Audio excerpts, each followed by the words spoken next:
I'm now going to propagate the Tolimenensis Echeveria. This soil right here is just regular potting soil actually, and I just put one of this plastic teaspoon or spoon full of my worm casting, and I'm just going to stir it up in here evenly. I always like to take like the big chunks out because I don't have a need for that. This soil has enough drainage that and plus there's no drainage actually in this container, because all I'm gonna do really is just spritz with water every now and then when the condensation on the lid is gone. So that's how I know that it's dry in there, is because there's no more condensation. This will really actually keep, and look, there's kind of a slit there so air can get in. But really everything in here is going to be recycled. The moisture will just go up and then go back down. And then when there is no more moisture and I can't see it on the lid anymore, condensation, you know, where the water beads up, for those of you who may not know what that is, that's all I'm gonna do. And this is deep enough, about an inch maybe, or maybe 3/4 of an inch, so that the little roots can grab onto the soil and they know where to go. But however, I don't agree with some of the people where they say, which side do you lay it on? I know that when you look at this leaf, it goes down like this, but really it should be up. But because when the roots come out, they know what to do. They know where to go to bury itself and to survive.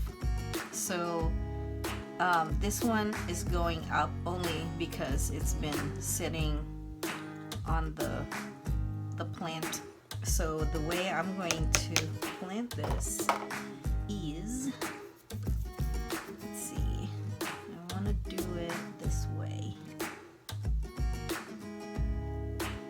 And I don't really bury the roots, but I just like push it down towards the soil because they'll figure it out. This one also has roots, so I'm just going to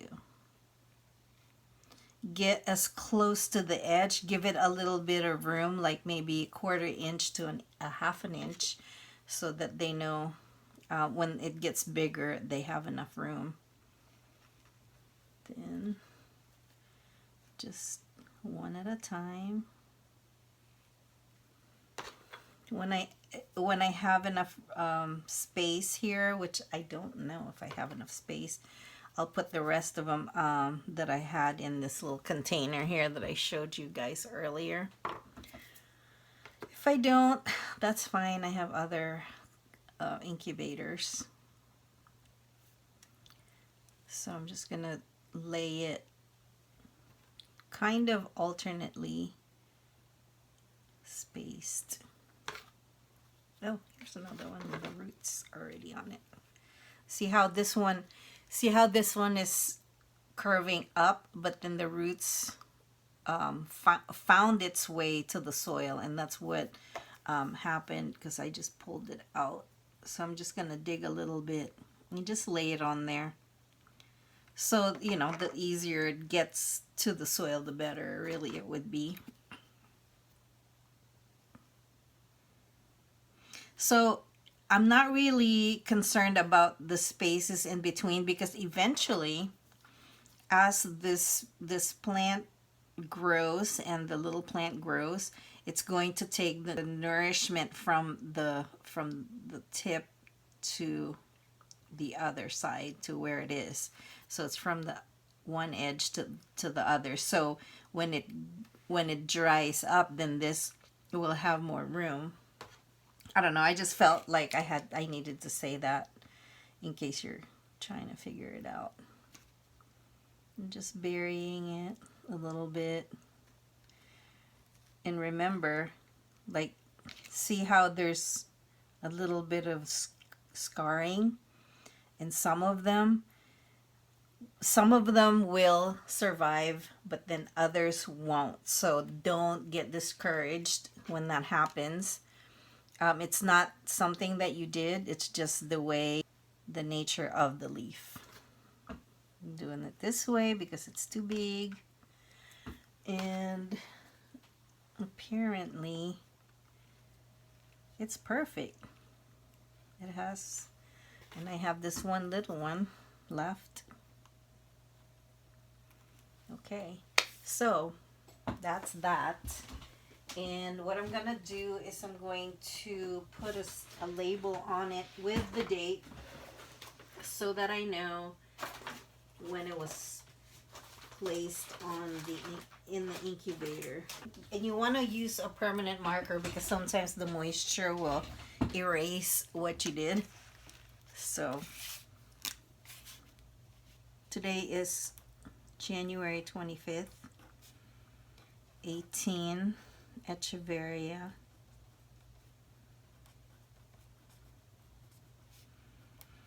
Tolimenensis. I don't know. Menensis.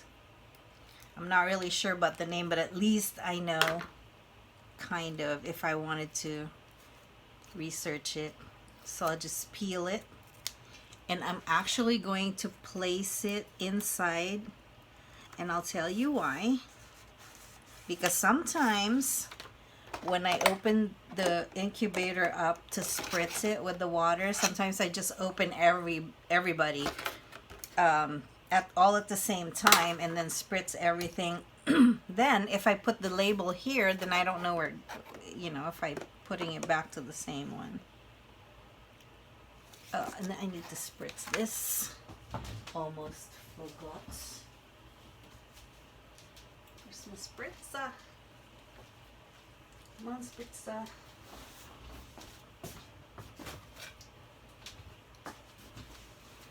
Even though there's moisture on the soil itself, that's fine. But this, if you spritz it, okay, just like that, no more. Spritz it, the worm casting in there will activate all the microbes, the microorganisms, and then feed the leaves. And once you put this on, it's gonna create a greenhouse effect in there, so it's always going to be moist. Now I have a lot of people ask me question, isn't the moisture going to rot? The only time it's going to rot the leaf is if it's always moist in there, and you spritz it every day. If you have this incubator, you don't need to spritz it every day because it's gonna give itself its own environment, like a greenhouse environment where the water, the moisture just recycles. And if there's not a lot of water in there, it's not going to rot the leaf. The only time it's going to rot the leaf is if the leaf is already has started to rot and you just don't see it with the naked eye. So a lot of people ask me, are you gonna get air there or something? Well, this incubator has a slit there. That's enough air for it to get. It's not really the air that gives it life. It's the water, the moisture, and the nutrients in the soil, and then the recycling and the condensation will have enough air in there for it to survive. So it's just a matter of time. Don't touch it. Most of the time, these leaves, because they're so big, nourish itself, and then when it, then the nourishment inside the leaf will start feeding the roots that are coming out. And actually, with these types of leaves also, if they don't drop on the ground, if they just stay in the stem, they actually form their own roots. And then when falls on the ground, then there's already enough root in there to make the plant survive, and that's how they propagate on their own in the wild. This way, you're just speeding it up. I was gonna do the water propagation, however, the reason why I didn't is because it's too cold still, and I don't really want to inundate my house with a bunch of incubators, you know, because when people come, then I tend to just like take them all back out, you know, and that's too much work for me. And water propagation also is the same thing. Like I have to watch make sure that the water level is correct, you know, it's still touching the water. But this way, I can set it and forget it, like that advertisement says, set it and forget it. And actually, I put it in the little tiny greenhouse that I have because, you know, I covered that with the frost cloth, and also the frost cloth disperses the sunlight. So even if there's a lot of sunlight and that's hitting it, a lot of direct sun, it the cloth, because it's white, disperses the light, so it's not burning it directly and killing the plants. And then because of the moisture inside the incubator, it adds more life in it. So it gets sun, it gets the light, the UV, and then it's got the water, it's got the moisture and the soil that's in there. So you just gotta feel it, feel your plants and feel it and love it, because if you love something, you really take care of it, and also you create an instinct within you, in your head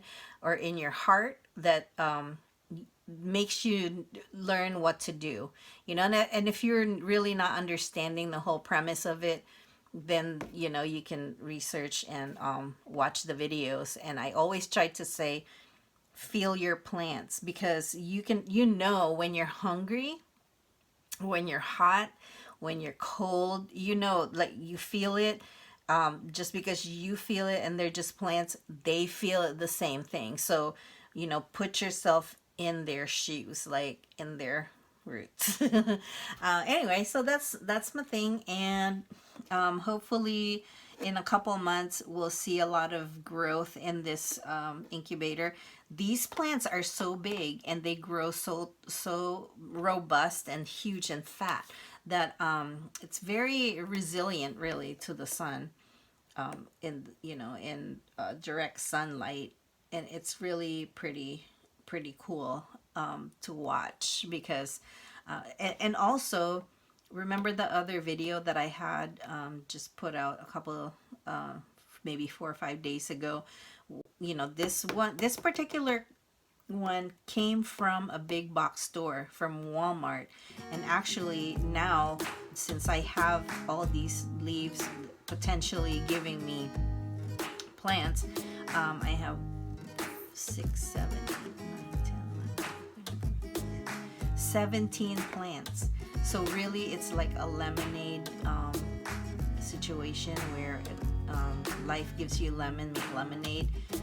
This is the whole premise of this, is what it means to have succulents, you know, become the gift that keeps on giving. So I rattled on and on and on and on, but I just wanted you guys to see how I'll propagate the Echeveria leaves, and you'll see some more, and I'll do more eventually, so you can see like what leaves actually can get propagated this way, and the water, because I know Ioniums or Sempervivums, you can't, the way to propagate them is really just from cuttings. So I'm seeing a beautiful cloud out there. It's been raining here, but the clouds are there, but there's like this break where the sunlight is hitting the clouds just right. That's beautiful.